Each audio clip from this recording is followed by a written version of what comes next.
everybody. Welcome to the latest episode of the Sherman Show. I am Jeff Sherman, along with my co-host, Sam Lau. Hey, hey. And as you see, I forgot my name today, but I remembered Sam, so he's there. And it's because we are just amazed that we've been able to land such a special guest today. And today, we are recording on Tuesday, September 12th, 2023. And we have none other than Liz Young from SoFi. So Liz, welcome to the show. Hey there. So excited to be here. Yeah, and you made me even forget what my name was. So for those of you who don't know Liz, she's the head of investment strategy at SoFi, responsible for the economic and market insights for various amount of audiences, including the Sherman Show. So Liz, welcome to the show. Let's get right into the meat of it. Before we get there, I like to ask guests about their background. So maybe you can tell me a little bit about who Liz Young is, how you got in the industry, and how you got to where you are today with SoFi. Sure. Well, long ago and far away, I now feel very old. It's scary to look back and say that you graduated from college 20 years ago, but that is in fact the case.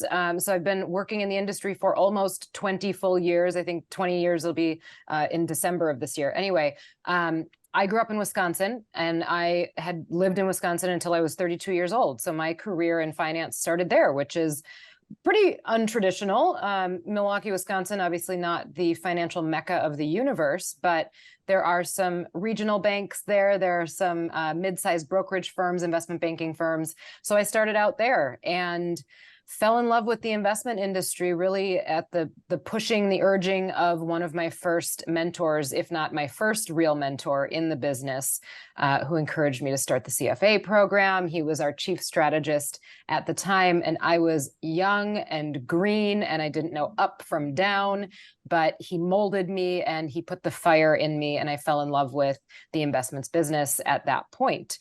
And then a couple steps later, I was an analyst at Baird for a while. I did portfolio analysis at Baird. I did that for about 4 years. So all in, I spent about 6 years as an analyst. There was a lot of writing. There was obviously a lot of analyzing.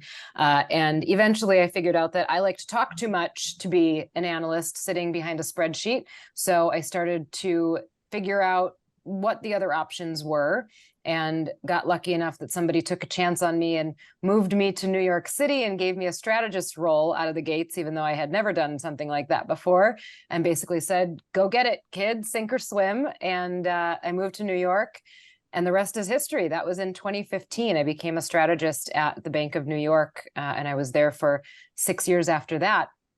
And then SoFi came knocking and plucked me out of the Bank of New York to start an investment strategy function for them. And my audience changed dramatically, right? I'm at a conference right now where the audience is mainly financial advisors, and that was really what it was before.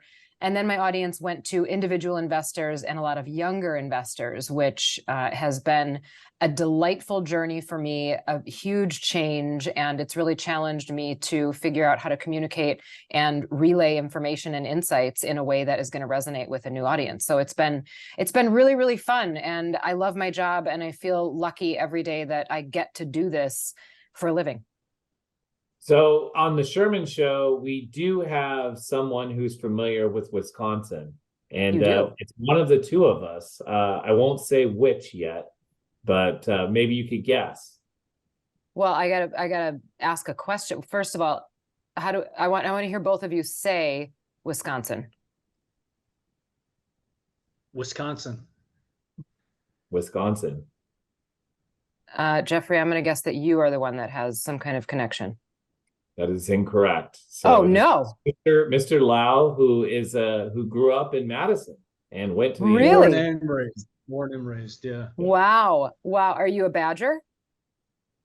I am. I went to Madison, so just across the way from you. Yeah. My little sister was in the marching band at Madison all 4 years. She played the saxophone, and my parents still have a Wisconsin band flag hanging on the front of their house, even though she graduated a long time ago. But still very proud Badger fans. They still have season tickets to those games. And it's great. So I'm happy to have a kindred spirit on the podcast. Yeah, it's always a special type of person that comes out. I think of, the Midwest in general. You can usually pluck them out of a crowd after a couple of sentences, right? Of just Yep. even just early on in the conversation. So Yeah, it's the definitely, A's and the O's. You never lose. My accent has flattened out a lot since I moved to New York. I've been in New York for about 8.5 years now. So I've lost much of it, but the A's and the O's I'll never lose. And there's certain words like sorry, I'm sorry. I don't know how to say it any other way. Everybody else sounds like they're saying I'm sorry. And things like bag, or it's the long A's that are just always there. They'll be with you forever. that's right. That's right. Yeah. So on that too, let's get out of the Midwest and let's go to SoFi. And you talked about how it's different these days from what you did as a strategist at BNY and your client base and the folks you talk to.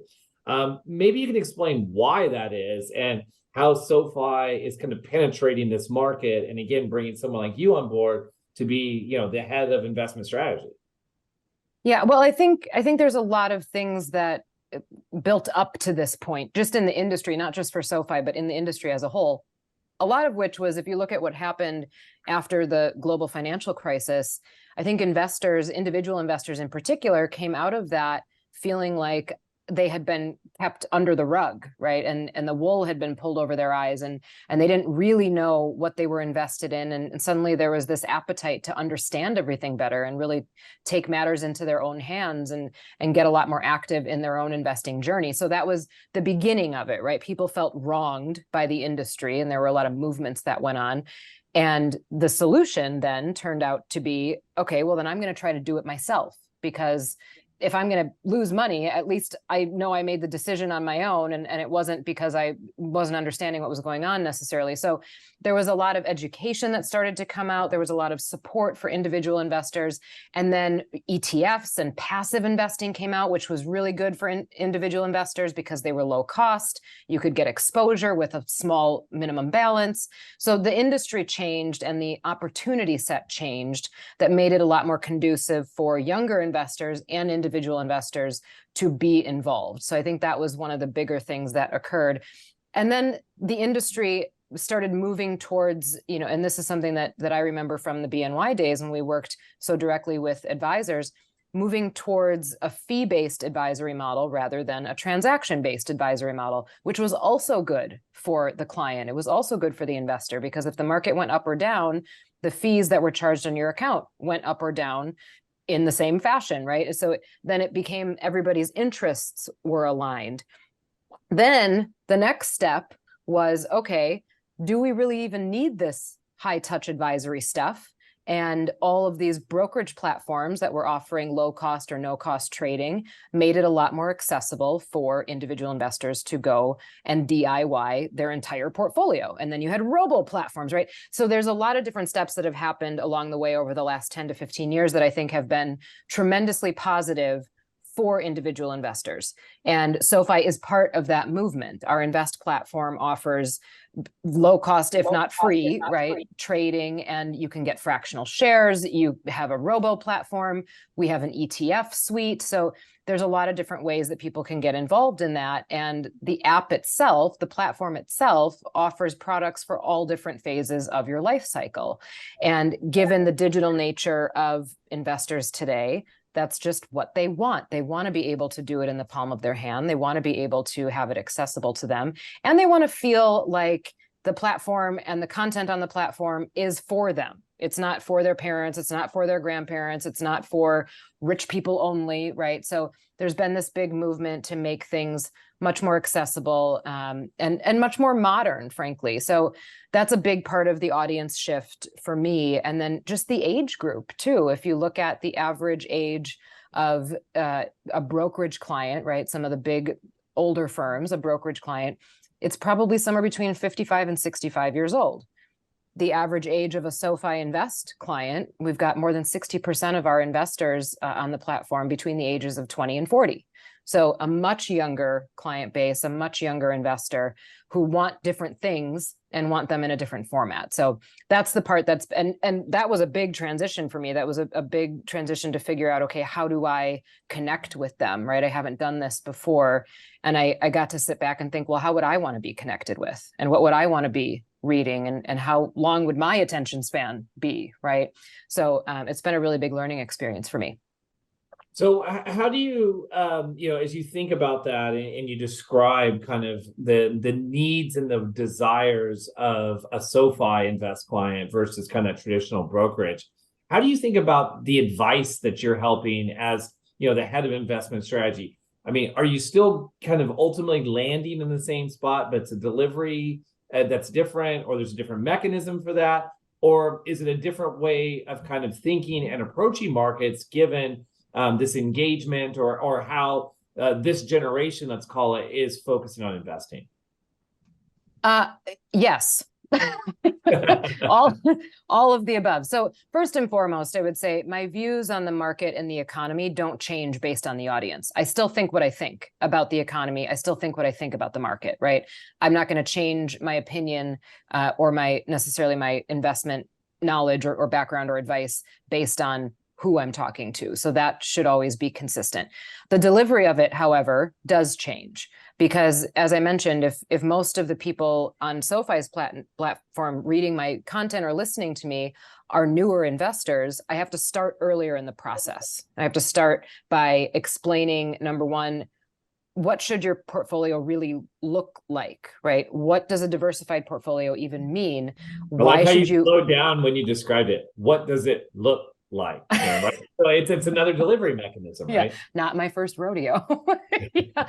So and there's a big part of that where if you're a newer investor, and especially a newer investor who is not exposed to the industry, right? I think a lot of us who have been in the industry sort of take that for granted sometimes, that we've always been exposed to this and we understand the terms and we understand the basic fundamental relationships between macro and micro, and we understand things about the market, and taking that for granted makes the audience, if they don't know that same stuff, it makes the audience feel disconnected. They sort of glaze over, you've lost them, or at worst they feel condescended.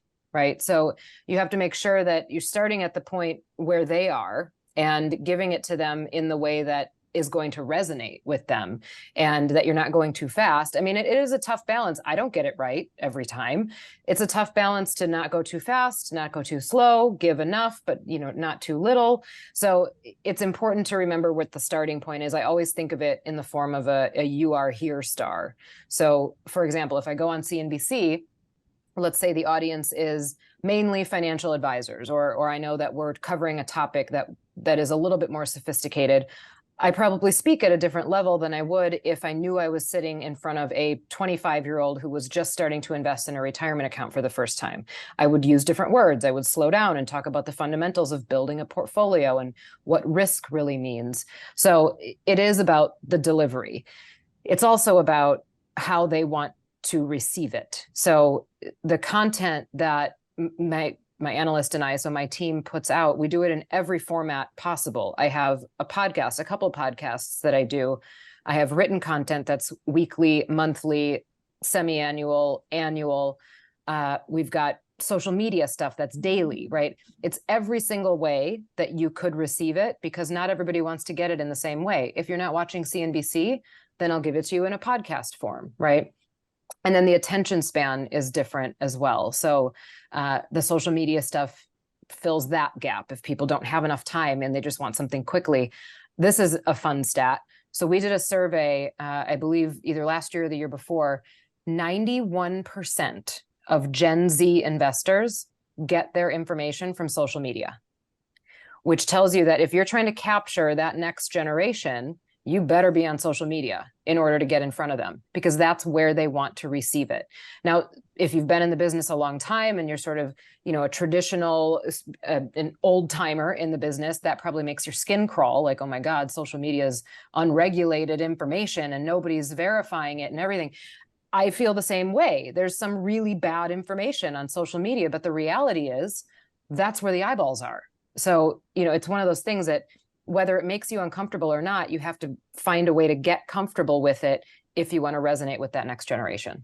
What's really got us So kind of lately is this whole Elon taking over X, formerly known as Twitter. I love how it says it every time. It's like when bond prices go down, yields go up.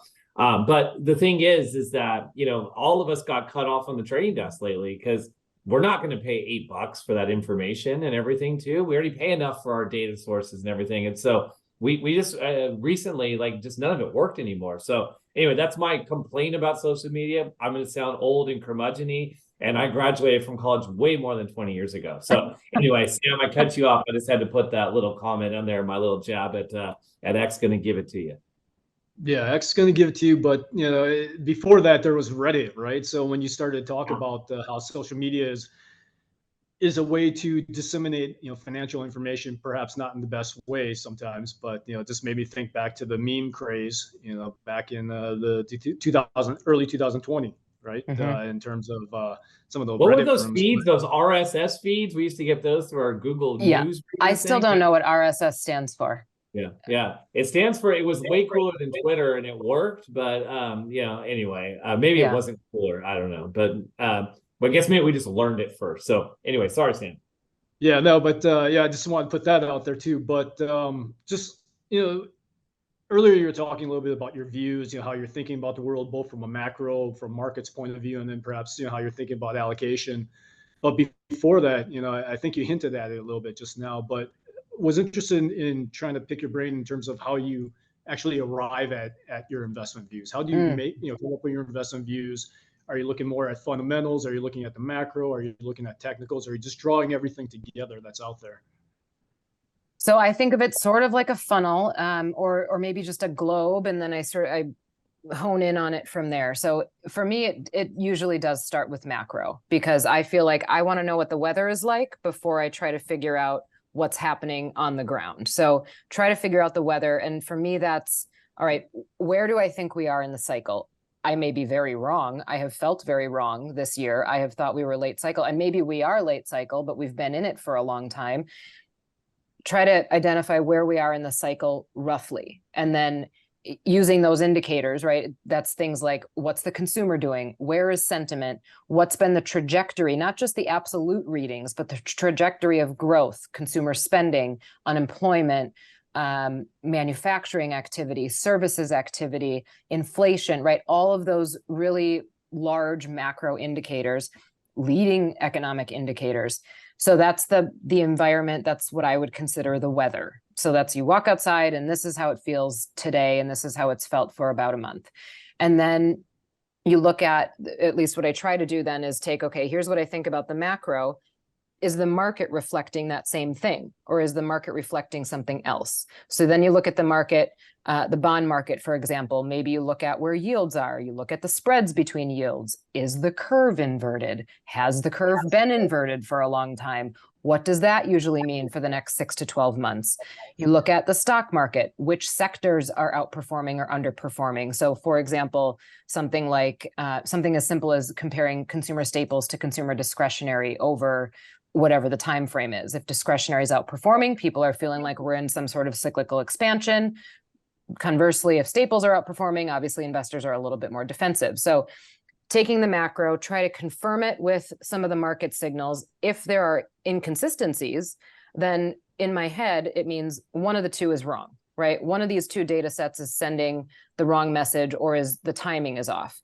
And then you try to figure out what's happening. What's happening right now, frankly, is that I think the market has been on this tear of we will be saved no matter what. And there's been this solution. Tech has been the solution at large. Now, of course, it went through a pretty big correction in 2022 based on rates, but it's still this underlying sense of, okay, in good environments, buy tech. In bad environments, buy tech. And that's one of those things that I think is a sentiment and sort of a mind shift that probably needs to normalize at some point. I'm not saying tech is bad. If you believe in the future of the American economy, you have to believe in technology, right? But there is no such thing as an investment that works in all environments. And when valuations get to a point that just don't make rational sense, something's got to give. Maybe it's the other side of the equation that's got to give. And in this case, that would be yields. But so looking at those signals, macro, then market, and then if you got to really drill down, you can look at some of the smaller industry groups, and then try to figure out if there are smaller data sets they can be really, tiny things that people don't hear about on a headline basis, but digging into that stuff to figure out where the inconsistencies are. Yeah, and one of the things that you mentioned there is just trying to figure out where we are in the cycle, and then the idea that many of us thought we were coming into a late cycle coming into 2023, but now, the narrative shifts between hard landing, no landing, and soft landing, right? Mm-hmm. Depending on, on the weather, let's just say. But I guess the question I have now is, has the notion of the business cycle really changed? Should we rethink what it is to have a business cycle? Because now that policymakers are really coming in either from the fiscal side or the monetary side, you take your pick since the global financial crisis, and just really extending the life of the business cycle to the point where there really isn't a default cycle in the way that it should be in terms of a cleanse of the overall, be it the corporate side or the consumer side. Really, I'm looking at the Federal Reserve here. When you think something has to give, do central banks do we have that tolerance now for something to give, or will they let something give, I guess? I think we're conditioned as investors and as market participants to believe that we will be saved by the central bank. One of the things, we talked about this today on a show.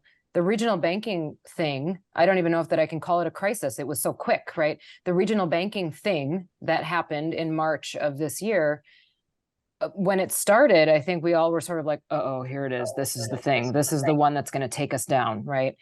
And then it got saved. There was this open-ended insurance program that was created.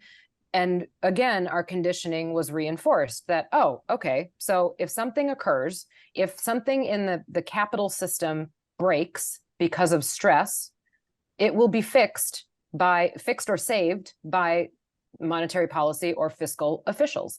And one of the points that I made earlier today was the regional banking crisis was saved. It wasn't solved. We still have mark-to-market issues. Deposits are still something that banks are worried about. They're trying to buy deposits, trying to attract deposits, and they've got this competition from the bond market that they haven't had in 40 years, right? Because yields are suddenly more attractive in a bond market or in a money market than in a savings account. So there's this deposit competition. That is always the case. If yields are higher somewhere else, a rational investor should go buy the other thing, right? So that's a pretty rational response. And the idea of, monetary policy and fiscal policy, yes, I think it's become a bigger part of what drives markets today because of our conditioning and because of the constant reinforcing of that conditioning. But what it's also done is create this thing that probably cannot go on forever. And I think there were probably people that thought ZIRP, zero interest rates, could go on forever. And now we know that that's not the case, right? So we've come out of one regime and gone into another regime of, okay, rates are now up, but we still have this sort of never-ending punch bowl of stimulus if something ever goes wrong.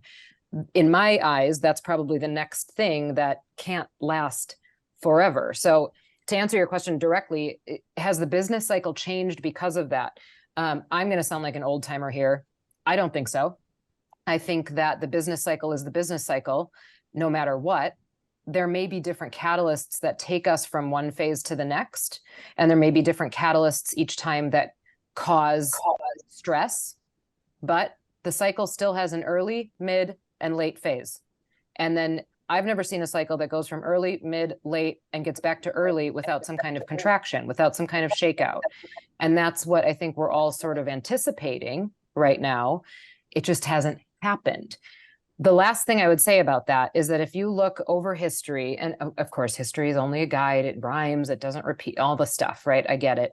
But if you look over history and you take averages of, number one, look at how long after the beginning of a Fed rate hike cycle does it typically take to have a recession show itself? That lag time is usually somewhere between 12 and 18 months, okay? We are currently in month 17.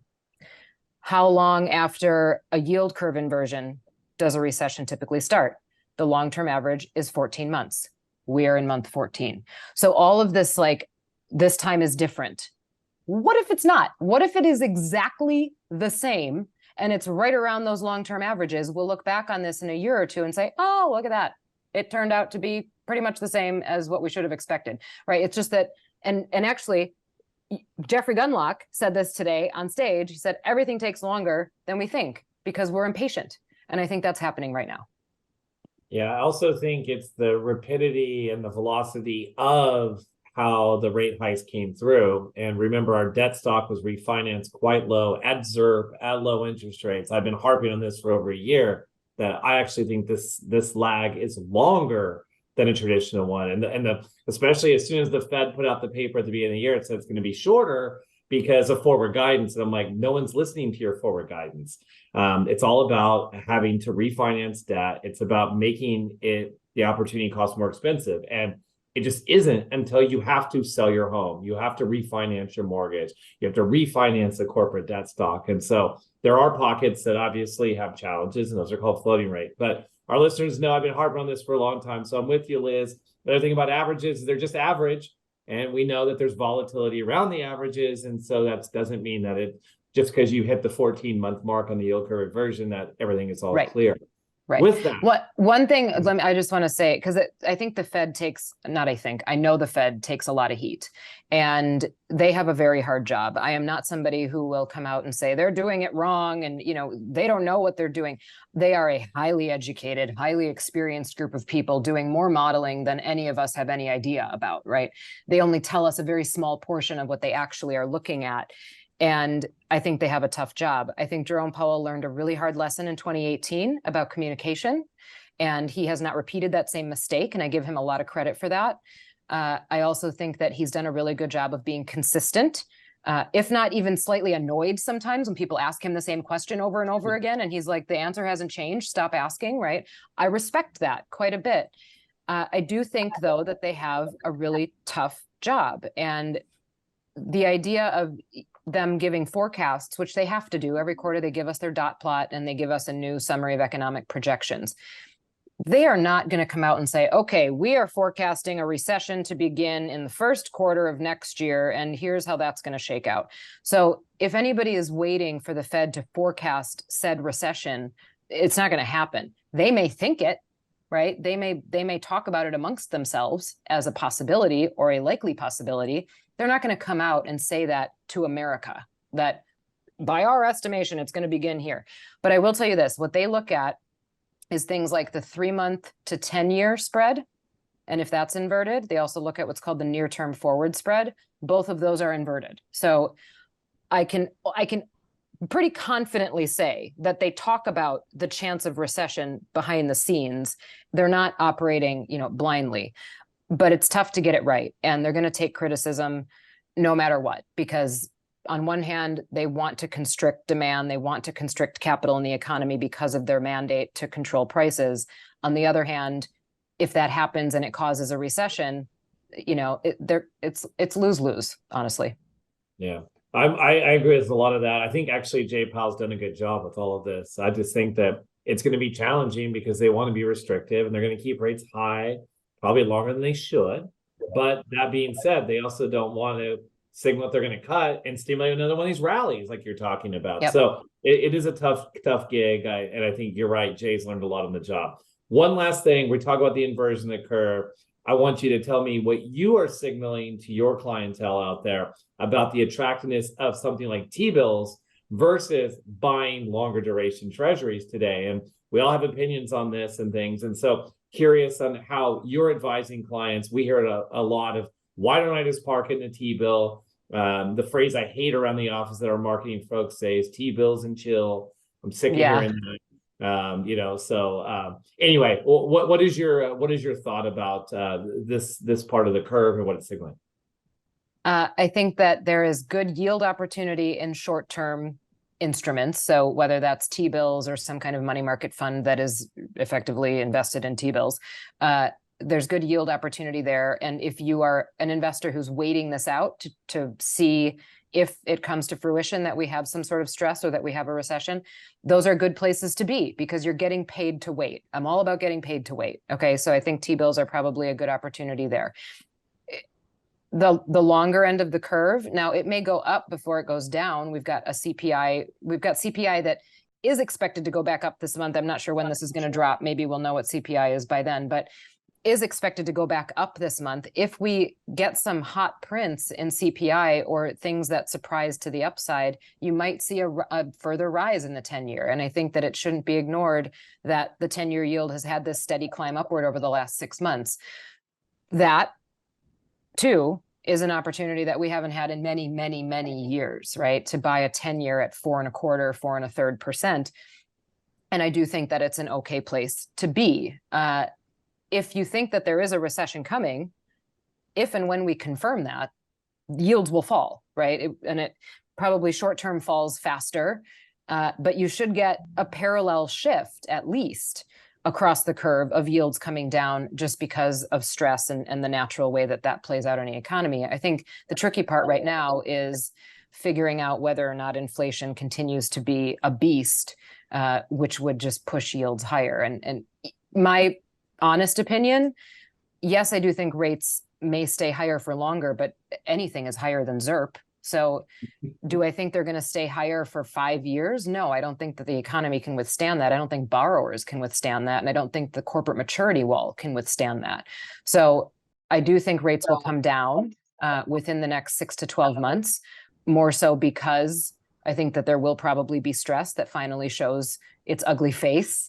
And we'll start to expect rate cuts, or we'll get a flood to safety that would be more so on the long end of the curve. Yeah, I would agree with a lot of that too. Like, we're not abandoning the slowdown narrative. We just had Goldilocks, and from Goldilocks, it's hard to get better than what we've had with the disinflation, the above average growth. But don't forget, when you talked about the borrowing costs and withstanding it, don't forget there's also one other entity, and that's called the U.S. government. that can't really struggle. That will struggle at these levels absent some level of inflation. Liz, I know you're in a hurry. You got to go. We really appreciate the time. Thank you for spending it with us today. However, before I let you go, we got to introduce you to Sam's favorite part of the show. Okay. All right, Liz, my favorite part. Yeah, my favorite part of the show is called Sherman Says. It's where I will offer a series of alternating prompts between you and Sherman to elicit a top-of-mind response. Sherman is going to pave the way here with the first example. So the first prompt's going to him with labor strikes. Seem to be working, right? I mean, we got a lot of these strikes seem to be working. I know there's still one going on in LA, but seems to be getting labor still seems to have the upper hand. And so you see it in wage growth, you see it in kind of negotiating contracts. And I did talk to my UPS driver the other day, because I do that, Sam, as you're well aware, as drop something off. And he's just stoked that they're going to get air conditioning as part of their labor. And I'm like, you guys still don't have air conditioning? I mean, I felt so bad for him. So anyway, they're electrifying their fleet. They're doing it. They're getting AC. So their trucks don't have air conditioning? No, in Southern California. He's talking about how people in out in Indio and off of the 15, they've lost people. They've died driving, because you're talking about triple digit weather, for long periods of time. So I can't imagine in Phoenix and stuff. I don't know what they do. So thank your local UPS driver next time they bring you something in that nice delivery. Jeez. Yeah, okay. Always. Got it. Always. Yeah. All right. This one's for you, Liz. Interest rate risk. High. All right. Am I supposed to give more than a one-word answer? But different than it was a year ago. So a year ago, interest rate risk, the risks were to the upside, right? We were only a few months into a hiking cycle and no end in sight. Now we are on the other side of that. I think we all can agree that we're closer to the end of it than we are to the beginning. I think the risk in interest rates is really just the volatility of them. And the yield curve inversion is the biggest piece of that. You rarely, if ever, find your way out of an inversion this deep without some kind of stress. So I say this so much, and anybody who listens to anything I say or reads what I write, you're tired of me saying this by now, but it's not the inversion that gets you, it's the re-steepening. Yep. That's right. And unless it's a bear steepener, which it doesn't usually happen at these points of the cycle, I know some people are calling for that. The bear steepener, I'm still not convinced that that gives us good economic sledding either. So anyway, your one-word answer, you turned into Sherman, turned one word into like a 3-minute diatribe. So, but it's insightful. So thanks, Liz. Yeah, Of it course. seems like a bear steepener would lead to a bear flattener, as the Fed's not going to let that get carried away too much. So, Yeah. Sherman, this one over to you with Goldilocks. Did Goldilocks have a song? I'm just thinking, like I wanted to sing something there, but we've been in it. Goldilocks is not it's optimal conditions, but optimal conditions turn out to be suboptimal because they don't last forever. So enjoy it. As I tell the folks on the team, enjoy the credit we own, enjoy the risk we own. It's been good. It's kept us, above water. But also don't fall in love with it just because the prices are higher. So you can't extrapolate Goldilocks. I'm going to add right. to that the Goldilocks story is not itself without the three bears. And she's had her moment in the spotlight, but she is outnumbered by the enemy now. Ooh, I like it. That's a good way to bring it back. Yeah, sorry. All right, Sherman. Or wait, no, I'm sorry. No, Liz, it's her turn. yeah. U.S. consumer. U.S. consumer wants to spend, but is running out of strength to do so. There was some data that came out recently about real incomes. Real incomes have fallen mostly because of inflation. And the thing that I think is going to start to really show itself is the fact that, yes, inflation growth rates have slowed, but prices have not come down. And there's been a pretty big bite taken out of a lot of consumer finances because of that over the last year and a half.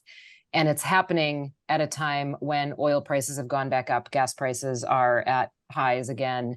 Not a good setup for the consumer spending story. So I don't like betting against the US consumer. Obviously, I think they're one of the most resilient groups in the world, and they continue to hold up our economy.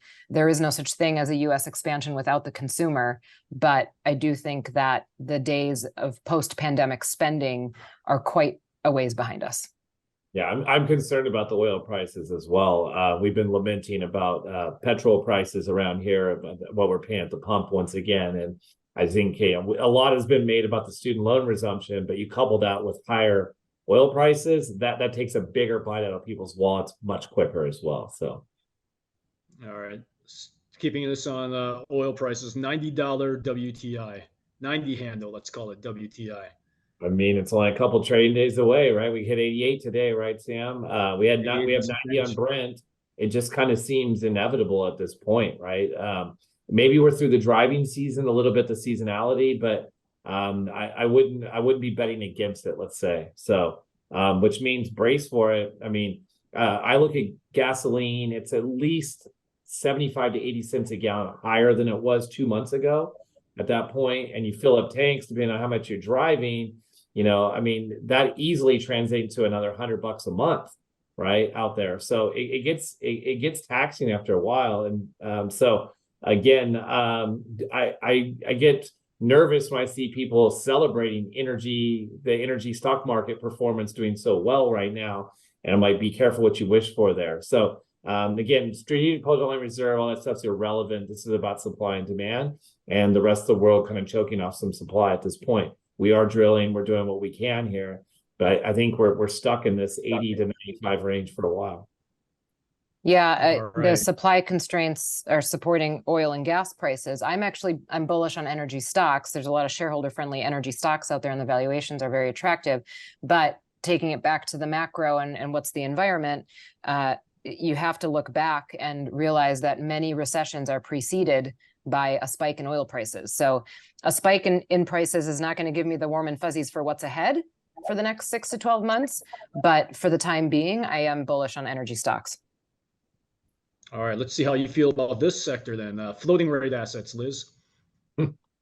Floating rate assets. I mean, well, I just talked about interest rate risk before, and the risk being that there's volatility, not necessarily that things are going to go up or down in the near term in one definitive fashion. What I would say about floating rate is that typically they are high yield rated. They are junk bond rated. And if you're buying those in bond form, spreads are really tight right now. We've got high yield spreads somewhere in the mid 420s. That's very, very tight considering where I think we are in a credit cycle and where some of the stress might start to rear its ugly head. So I would be careful with where spreads are. I think they are pretty ripe for some kind of blowout. It's funny you say that because investors love floating rate when it's going up, but then they don't think about the other side. It's called the debt service to the one who's actually borrowing. So remember, you're a lender in this capacity. So it's been a great place to be, but you got to be careful. You got to look at the underlying. So I agree with you, Liz. All right, final round here. Sherman, you got Seminoles. Looking good, thrashing up on those LSU Tigers week 1. SMU, I mean, that wasn't really great. I mean, like it was a massive blowout again. But again, they're looking pretty strong right now, and they're looking to change divisions, right? Like everybody else. So they're looking to reckon with the SEC. So go Noles. I'm shocked you didn't talk about how the Niners put a thrashing on the Steelers this week, Sam. I know that it's unfortunate what happened to Mr. Rogers last night, even though we all, kind of root against the Jets because of one of our colleagues. That was horrible to see. So again, if we're extrapolating week 1, Jets Niners Super Bowl, I guess. So as we know, it was really the 4th week of the preseason, as we all say out there. So anyway, again, we'll see how things look so far. But Noel's looking good 2 weeks in. Niners looking real strong on that defense against what was supposed to be a really good Steelers team. So anyway, I'll stop. So is my question about the Packers? It home for us. Yeah, bring it home for us with some Wisconsin style here. You got to shut down some of Sherman's excitement there. I'm going to give it to you with Jordan Love. Thank you. That's like a meatball. Thank you for tossing me that. Out of the gates, hot. And I love that start to the season. I think we all, as Packer fans, went into this biting our nails like, oh God, Rodgers is gone. What's it going to do to the feeling in the locker room and all of that? And then Rodgers tore his Achilles on the first drive, and Jordan Love went down a hero in game 1. So I'm loving it. I think all we need is love, and I am very happy with how the season started, especially against the Bears. Yeah, I will say Jordan Love is still no Brock Purdy, but he did look pretty good. He did look pretty good this week. So I'll take it. Yeah, no, look, I always like playing Aaron Rodgers in any playoffs because he's 0-4 against the Niners in the playoffs. So he's done, isn't he done? He's done for the season, I think. I think he's done probably for a career. I mean, look, I hope he comes back, but Achilles is And you're tough. still calling for a Jets Super Bowl without Rodgers, huh? I just said it was extrapolating week 1. I'm not actually. Oh, I see. Okay. I didn't even have a Jets Super Bowl with Rodgers in. So okay. It was more of a joke. I mean, we couldn't make it to the Super Bowl with him for the last 11 years. So more power to the Jets, I suppose. In the last 17 years, I've watched the Niners get real close, go to the Super Bowl and lose it. So I don't know what's worse, but it was fun beating Rodgers at the NFC Championship about 5 years ago, I think it was. So Liz, I know you're in a hurry. However, before you go, how can people learn more about you, what you do with SoFi? What's the best ways to get in touch so they can follow you and get a lot of your interesting insights? Well, you can always follow me on Twitter at Liz Young Strat. Same handle on Instagram, but I post a lot more on Twitter. I'm not so good at the gram. I write a weekly blog on SoFi's website. That's under the On the Money tab. You can find my weekly blog there. I also do monthly stuff. I have a podcast that actually just started again this week. We started season 3 of my podcast. It's called The Important Part. So check that out. We're in the midst of a 3-part series about the individual investor. Those are all the spots I can think of right now. Watch TV. I show up on the telly once in a while, and I do some other pods and stuff. Okay, I like that. Watch the TV, as our parents watch the told us TV growing up, right? Make sure you watch the TV, or as you Wisconsinites call it, the telly. The tube. Okay. So anyway, Liz, thanks for keeping it light here. Thanks for being educating and entertaining. And we really appreciate you spending time with us today. So thanks again. Absolutely. Thank you so much for having me. And for our listeners out there, again, you can still get these where all your podcasts are served through that audio channel. We also have the YouTube if you want to see what we're looking like today. You can mainly focus on Liz instead of Sam and I, but that's on youtube.com/DoubleLine Capital. And again, we look forward to getting some more feedback. We can get that Sherman Show at DoubleLine.com. So thanks again, Liz. Thanks for spending time with us, and take care, everybody there. We'll be back in a few weeks.